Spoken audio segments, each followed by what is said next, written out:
গরিব চাষি ও তার গরু। অনেক দিন আগে এক গ্রামে ছিল এক গরিব চাষি। তার জমি ছিল খুব সামান্য, সংসার চালানোও কঠিন হয়ে পড়ত। তবুও তার একটি মাত্র সম্পদ ছিল, একটি রোগা শীর্ণ গরু। চাষি সেই গরুটিকে খুব যত্ন করত। প্রতিদিন সকালে মাঠে নিয়ে যেত, ঘাস খাওয়াত, রাতে খড় জোগাড় করে দিত। গ্রামবাসী হাসাহাসি করত, ও গরু দিয়ে কি হবে, দুধ কম, জোর কম, চাষের কাজও ঠিকমতো হয় না। কিন্তু চাষি বলতো, এ আমার সাথী, দুঃখে সুখে পাশে আছে, যতটুকু পারে ততটুকুই আমার ভরসা। এক বছর খরা হলো, মাঠ শুকিয়ে গেল, অনেকের গরু মারা গেল, কিন্তু গরিব চাষি নিজের অর্ধেক ভাত ভাগ করে গরুটিকে খাওয়ালো। পরের বছর ভালো বৃষ্টি হলো, চাষি তার গরুকে দিয়ে জমি চাষ করল।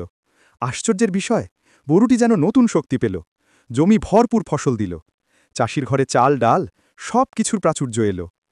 তখন গ্রামের লোকেরা বুঝল, যে প্রাণকে ভালোবাসা আর যত্ন দেওয়া হয় সেই একদিন উপকারে আসে। যে ভালোবাসা প্রদান করে তিনিই প্রতিদানও পান। এই গল্প থেকে শিক্ষা, অল্প হলেও ভালোবাসা, ধৈর্য আর কৃতজ্ঞতা থাকলে কষ্ট এক